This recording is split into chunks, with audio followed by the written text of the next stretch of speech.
क्या आपने कभी सोचा है कि इस विशाल ब्रह्मांड की जड़ों में संगीत की तरह गूंजती हुई एक सुंदरता छुपी हो सकती है?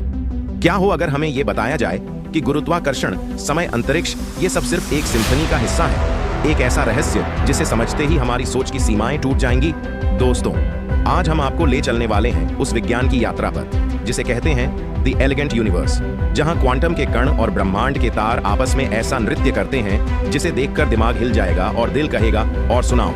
तो तैयार हो जाइए एक ऐसे सफर के लिए जो विज्ञान को सिर्फ किताबों से निकालकर आपके दिल और दिमाग तक पहुंचाएगा, दिलचस्प, रोचक और एकदम धांसू अंदाज में। अगर आप भी उन लोगों में हैं जो सिर्फ सुनना नहीं, समझना और महसूस करना चाहते हैं इस ब्रह्मांड की खूबसूरती को, तो अभी नीचे दिए गए सब्सक्राइब बटन को ठोक दीजिए।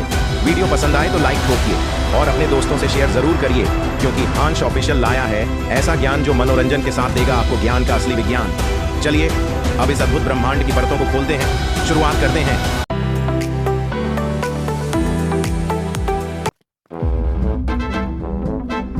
ये एलिगेंट यूनिवर्स का आइडिया आखिर है क्या? ये एक खास तरीका है अपने आसपास की हर चीज को देखने का। ये बताता है कि हमारा यूनिवर्स सिर्फ बड़ा ही नहीं है, ये खूबसूरती से ऑर्गेनाइज्ड भी है, जैसे कोई परफेक्ट डिजाइन हो। सोचो, एक शानदार कॉस्मिक डांस जो ग्रेस से भरा हो, और इस डांस का म्यूजिक है नेचर के लॉज। हर स्टार, हर प्लेनेट, हर छोटा सा पार्टिकल इसी म्यूजिक पर मूव करता है। हम इसी म्यूजिक को साफ साफ सुनने की कोशिश कर रहे हैं। हम इस कॉस्मिक बैले के स्टेप्स सीख रहे हैं। समझने का ये सफर सच में बहुत इंस्पायरिंग है। हमारे मन में एक गहरी क्यूरियोसिटी भरी हुई है। हमने हमेशा आसमान की तरफ देखकर सोचा है, ये सब कहां से आया? इतनी बड़ी दुनिया में हमारी छोटी सी जगह क्या है? यूनिवर्स खुद ही हमें कुछ क्लूज देता हुआ लगता है। ये एक बहुत बड़े उलझे हुए पजल जैसा है जो हमारा इंतजार कर रहा है। हर नई साइंटिफिक डिस्कवरी एक और पीस मिलने जैसा है। धीरे धीरे एक हैरान कर देने वाली पिक्चर सामने आने लगती है। सोचो एक ऐसे टाइम के बारे में जब वो टाइम नहीं था जिसे हम आज जानते हैं। एक ऐसा पल जब ना स्टार्स थे, ना गैलेक्सीज। हमारे यूनिवर्स की सारी एनर्जी और मैटर एक बहुत छोटे से पॉइंट में थी। एक ऐसा पॉइंट जिसकी डेंसिटी और हीट हम सोच भी नहीं सकते। फिर एक सेकंड के छोटे से हिस्से में वो फैलना शुरू हुआ। यही था बिग बैंग, हमारे यूनिवर्स का जन्म। ये कोई एक्सप्लोजन नहीं था जो स्पेस में कहीं हुआ हो, बल्कि स्पेस खुद ही तेजी से फैलने और बढ़ने लगा। ये हमारे कॉस्मिक ओरिजिन्स की साइंटिफिक कहानी है। एक ऐसी कहानी जिसके पक्ष में बहुत सारे एविडेंस हैं। सबसे इंपॉर्टेंट क्लूज में से एक है कॉस्मिक माइक्रोवेव बैकग्राउंड। ये बिग बैंग की एक हल्की पुरानी गूंज जैसा है, एक हल्की सी गर्माहट, यूनिवर्स के बचपन की एक धीमी सी आवाज। ये रेडिएशन पूरे स्पेस में फैली हुई है, हम जिस भी डायरेक्शन में देखें। इसकी डिस्कवरी कॉस्मोलॉजी के लिए एक बहुत बड़ा मोमेंट था।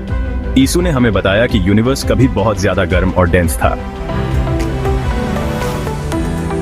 कई सदियों तक हम ग्रेविटी को एक खास तरीके से समझते थे। हम इसे उस फोर्स के तौर पर जानते थे जो एप्पल को जमीन पर खींचती है। यही वो फोर्स है जो मून को अर्थ के चारों ओर घुमाती है। सर आइजैक न्यूटन ने हमें इस खिंचाव को डिस्क्राइब करने के लिए बहुत शानदार लॉज दिए। उनके इक्वेशंस ने सन के चारों ओर प्लैनेट्स के खूबसूरत डांस को समझाया। उन्होंने हमें समुद्र के टाइड्स को समझने में मदद की। न्यूटन का ग्रेविटी को लेकर जो विजन था वो साइंस का एक मजबूत पिलर था। ये हमारी रोजमर्रा की दुनिया को डिस्क्राइब करने के लिए बहुत अच्छे से काम करता था, और उस समय के जाने पहचाने कॉस्मोस के ज्यादातर हिस्से के लिए भी। ये हमारी जिंदगी में एक जानी पहचानी, लगातार बनी रहने वाली चीज थी। फिर एल्बर्ट आइंस्टाइन नाम के एक यंग फिजिसिस्ट सामने आए। उन्होंने ग्रेविटी के बारे में सोचने का एक बिल्कुल नया तरीका बताया। उनका आइडिया सच में रेवोल्यूशनरी था, जिसने सब कुछ बदल दिया। आइंस्टाइन ने कहा कि ग्रेविटी सिर्फ चीजों को खींचने वाली फोर्स नहीं है, बल्कि ग्रेविटी स्पेस और टाइम के शेप से ही पैदा होती है। उन्होंने स्पेस और टाइम को मिलाकर एक सिंगल यूनिफाइड चीज बना दी। उन्होंने इसे स्पेस टाइम कहा, एक 4 dimensional fabric. Section 4, the universe with in journey to the quantum frontier. चलो अब एक अलग तरह के सफर पर निकलते हैं। एक ऐसा सफर जो स्पेस की विशालता की ओर नहीं, बल्कि बहुत ही छोटी चीजों की ओर है। हम एटम्स और उनके अंदर के पार्टिकल्स की दुनिया को एक्सप्लोर करेंगे। ये है क्वांटम वर्ल्ड, एक हैरान कर देने वाली अजीब जगह। हमारी रोजमर्रा की दुनिया के जाने पहचाने नियम यहाँ लागू नहीं होते।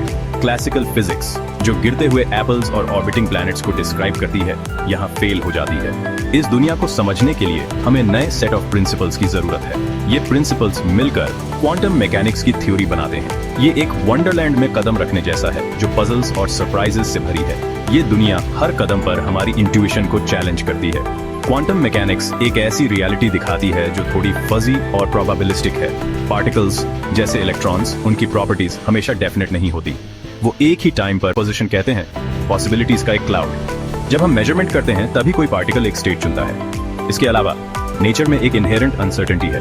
हम किसी पार्टिकल की कुछ खास प्रॉपर्टीज के जोड़ों को परफेक्ट एक्यूरेसी के साथ नहीं जान सकते। Section 5, Our voyage continues hope and the future of discovery। हमारी इतनी प्रोग्रेस के बाद भी यूनिवर्स में अभी कई सीक्रेट्स छिपे हैं। हमने गैलेक्सीज के मैप बनाए हैं और कॉस्मिक डॉन यानी यूनिवर्स की सुबह तक झांका है। फिर भी गहरे मिस्ट्रीज बाकी हैं जो हमें आगे बुला रहे हैं, जैसे कि यूनिवर्स का ज्यादातर मैटर हमें दिखाई नहीं देता। हम इसे डार्क मैटर कहते हैं क्योंकि ये लाइट छोड़ता या एब्जॉर्ब नहीं करता।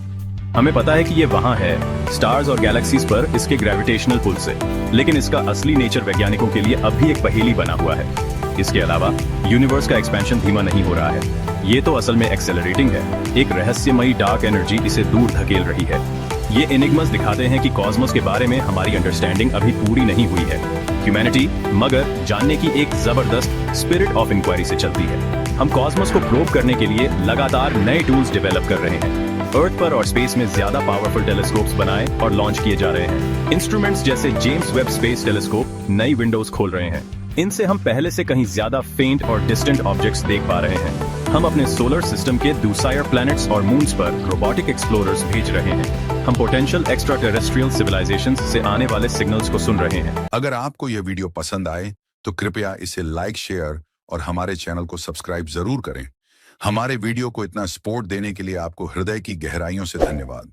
और यह वीडियो आपको कैसा लगा कमेंट करके जरूर बताएं। अगर आपको किसी और जगह या एग्जाम के बारे में जानना हो तो कमेंट करके जरूर बताएं। धन्यवाद।